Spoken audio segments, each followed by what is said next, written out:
আরেক বক্তা বলছে তাকে আমি চিনিও না। সে বলছে মুআবিয়া রাদিয়াল্লাহু আনহু নাকি আহলে বাইতের খুনি।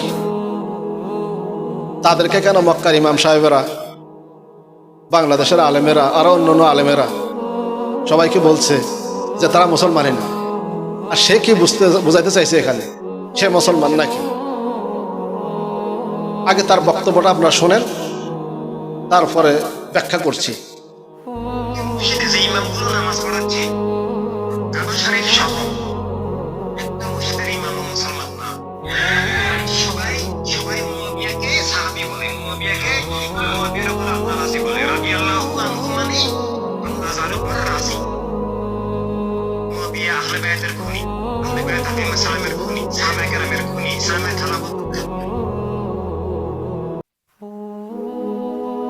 ইন্না লিল্লাহি ওয়া ইন্না ইলাইহি রাজিউন, ইন্না লিল্লাহি ওয়া ইন্না ইলাইহি রাজিউন।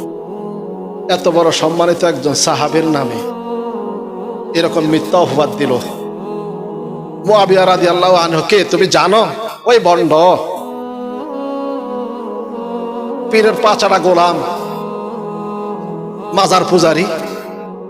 তুমি মুআবিয়া রাদিয়াল্লাহু আনহুকে চিনো? তিনি কে? এই সেই মুআবিয়া রাদিয়াল্লাহু আনহু যুদ্ধের ময়দানে যাওয়ার পর যখন শহীদ হয়েছে, তো রাসূল সাল্লাল্লাহু আলাইহি সাল্লাম এর কাছে, রাসূল সাল্লাল্লাহু আলাইহি সাল্লামের কাছে জিবরিল আলাইহিস সালাম এসেছেন।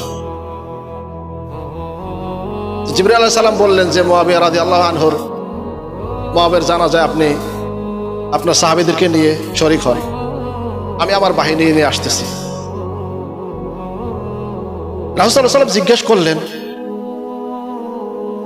আপনি আপনার বাহিনী নিয়ে আসতেছেন আর আমি সাহাবীদেরকে নিয়ে জানাজা দেওয়ার জন্য নির্দেশ দিয়েছেন, তার এত মর্যাদা কেন?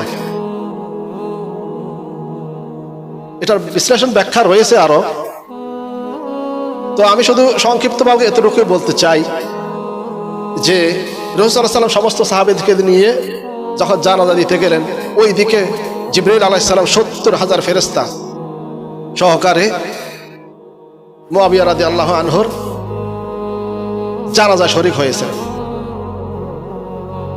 এর ব্যাখ্যা বিশ্লেষণটা পাবেন আর রাহিকুল মাকতুমের মধ্যে রয়েছে যে ফেরেশতা যখন অবতরণ করেছেন জিবরিল আলাইহিস সালাম, তার এক ডানা এক সাইডে রেখেছেন, আরেক ডানা আরেক সাইডে রেখেছেন জমিনের উপরে। বলা হয়েছে যে ডাইন সাইডের ডানা যেখানে রেখেছেন জমিনটা নিচে একটু ডেবে গিয়েছে। সাহাবীরা বলছেন যে জমিনটা এতটুকু নিচে নেমে গেছে ডানার ভারে, যাতে আমরা দূরের বড় বড় শহরগুলো দেখতে পেয়েছিলাম। আর তোমার মতো ভণ্ড, তোমার মতো মাজার পূজারি, তুমি বলছো কাবা শরীফ ইমাম সহকারে যারা মুআবিয়া রাদিয়াল্লাহু আনহুকে সাহাবী বলে, রাদিয়াল্লাহু আনহু যে বলে, মানে আল্লাহ যার উপর রাজি হয়েছে, তুমি বলছো তারা মুসলমান নয়। তুমি কি বুঝাইতে চাইছো এখানে? তুমি মুসলমান নাকি? তোমাদের মতো শয়তানগুলোকে